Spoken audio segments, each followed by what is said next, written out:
Tema: cinemática de la partícula. Material elaborado por el profesor Julio Granadillo y quien le habla, la profesora Marianela Blanco, en la Universidad Central de Venezuela, Facultad de Ingeniería. Comenzaremos definiendo lo que es cinemática. Es la parte de la mecánica que estudia el movimiento de los sistemas materiales desde el punto de vista geométrico, es decir, que no se toman en cuenta las causas que producen esos movimientos. La trayectoria se define como la curva generada mediante la unión de las diferentes y sucesivas posiciones que va ocupando la partícula durante el movimiento. El vector de posición es aquel que va desde un punto fijo al marco de referencia hasta la partícula en estudio. Esta es la nomenclatura que se va a usar para trayectoria. Esta es la trayectoria de la partícula P respecto al marco 1, que en este caso es el marco respecto al cual se está evaluando el movimiento.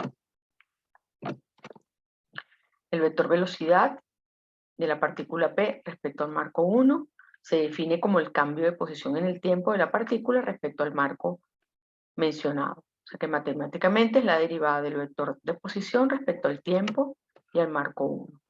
El vector aceleración es la variación o el cambio de la velocidad en el tiempo respecto al mismo marco, o sea que es la derivada del vector velocidad respecto al tiempo y al marco 1, y la derivada segunda del vector de posición respecto al tiempo 2 veces, respecto al mismo marco. Los vectores velocidad-aceleración no dependen del punto escogido sobre el marco de referencia para el vector de posición. Tiene el punto A, que es el considerado anteriormente, el punto A, se hace una suma vectorial, se deriva esa suma vectorial, y al analizar esta expresión se observa lo siguiente, que la derivada de AP respecto al tiempo y al marco 1 es el vector velocidad, que la derivada de OP respecto al tiempo y al marco 1 también representa el vector velocidad, pero que la derivada de este vector es nula. ¿Por qué? Porque la magnitud de ese vector es constante, porque el marco de referencia es un cuerpo rígido y la dirección y sentido del vector AO no varía respecto al marco 1 porque pertenece a ese marco. El vector aceleración se obtiene derivando esta expresión del vector velocidad, por lo tanto se comprueba lo planteado. El vector velocidad en un instante dado es único, pero se puede representar en sistemas de coordenadas distintos. Vamos a trabajar con 3 sistemas de coordenadas diferentes y lo que se va a obtener son las expresiones del vector velocidad y del vector aceleración en cada uno de esos sistemas de coordenadas. Sistema de coordenadas cartesianas, se escoge el origen de ese sistema de coordenadas y el sistema de coordenadas fijo al marco de referencia. Se define el vector de posición con sus 3 componentes x y z y los vectores base y j y k que están fijos a ese marco de referencia, que en este caso es t acá. El vector velocidad se obtiene derivando el vector de posición. Componentes de ese vector velocidad van a ser x punto, y punto, z punto, y la magnitud de ese vector velocidad, que es igual a la raíz cuadrada de la suma de los cuadrados, es igual a ds a dt. Luego se explicará qué significa esto. X punto es la derivada de x respecto a t y es la componente x del vector velocidad.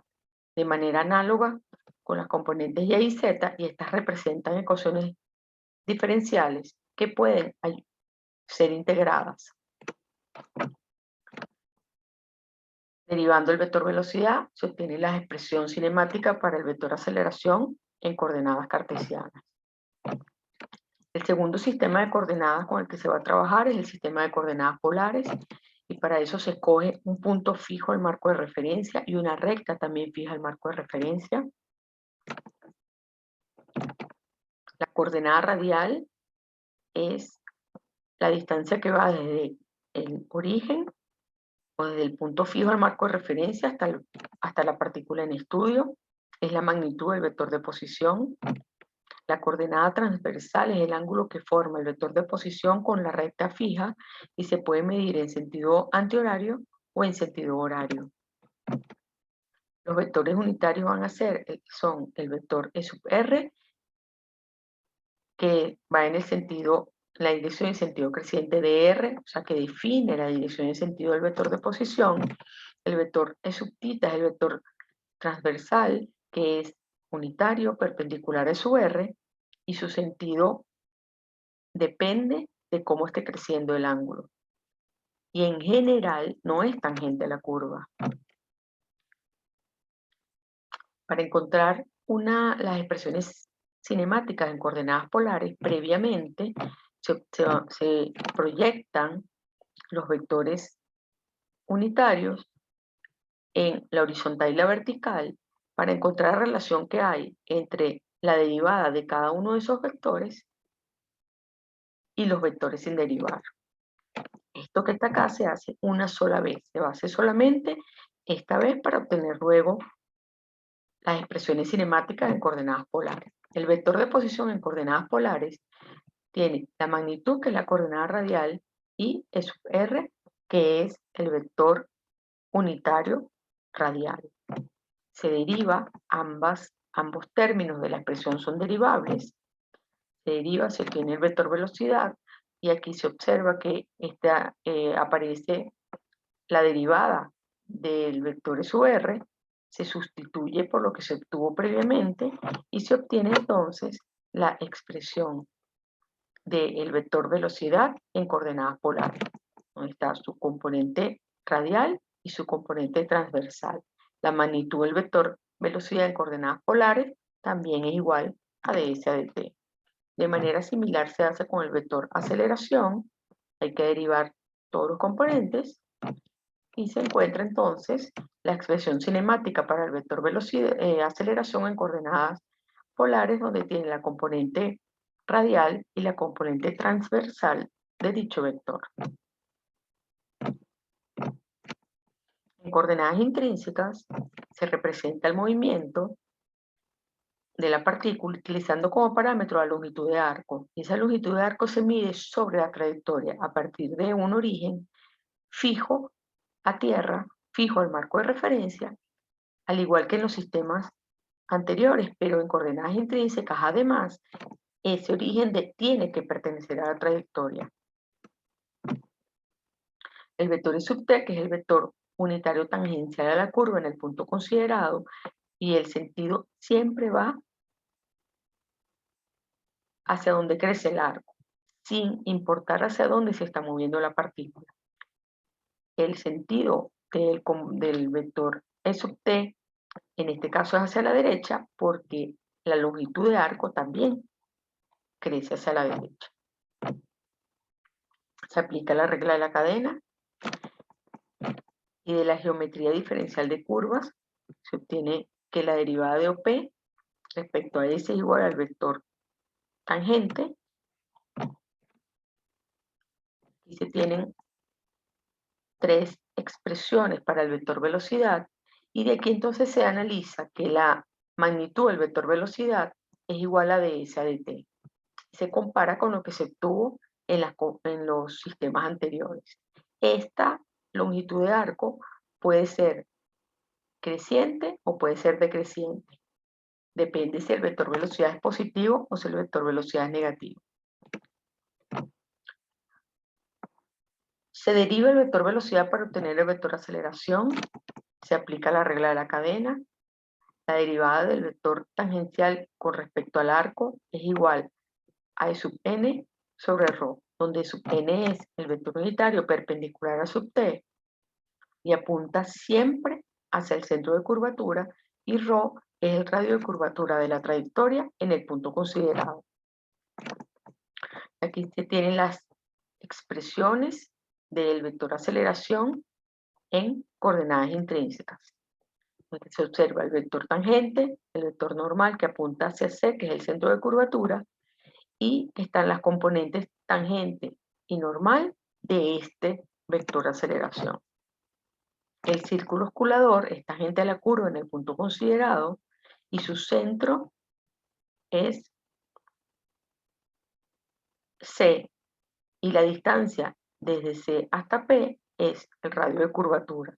Cuando la trayectoria es rectilínea o hay un cambio de curvatura, el ρ tiende a infinito y por lo tanto la componente normal del vector aceleración es nula. Hay dos tipos de movimiento, acelerado o desacelerado. Cuando el sentido del vector aceleración tangencial y el sentido del vector velocidad son iguales, la derivada es creciente, la velocidad va aumentando y el movimiento es acelerado. Cuando los sentidos son contrarios, cuando la componente tangencial del vector aceleración y el vector velocidad tienen sentidos contrarios, el movimiento es desacelerado. Por ejemplo, en este caso, si se descompone el vector aceleración en su componente paralela al vector velocidad y su componente perpendicular al vector velocidad, se observa que el movimiento es acelerado en este caso, el movimiento es desacelerado en este siguiente caso. Aquí se puede observar que la componente tangencial del vector aceleración es nula. Eso quiere decir que la derivada de la magnitud del vector velocidad es constante, o sea que esto es un movimiento uniforme. Y esto que se representa acá, estos dos vectores representan un movimiento acelerado y solamente esto ocurre cuando la trayectoria es rectilínea y fíjense que la componente normal es igual al vector nulo, porque el radio de curvatura tiende a infinito. Son expresiones para calcular el radio de curvatura, dependiendo de los datos, y esta nota es muy importante. Los problemas de cinemática de la partícula se tienen que trabajar en posición genérica, nunca se trabaja en posición particular. Se trabaja en posición genérica y luego se particularizan. Si se trabajan directamente en posición particular, todas las derivadas dirán cero. Por ejemplo, en este caso, esto es una posición cualquiera de la partícula. En el enunciado especifica que cuando la partícula llega a una posición que en este caso es la más alta de su trayectoria, que es cuando en la vertical que pasa por O, se calculen los vectores velocidad y aceleración. O sea que esta posición mostrada es una posición genérica y se puede trabajar directamente con este dibujo. Pero en este caso, lo que se está pidiendo es calcular el vector velocidad y aceleración en esta posición específica y no se puede trabajar en esa posición particular, sino que habría que dibujar previamente una posición genérica, una posición de este collar de anillo P antes o después de la posición mostrada. Es recomendable que se estudien operaciones con vectores, sumas rectas de vectores, producto cruz, producto punto de vectores para el curso.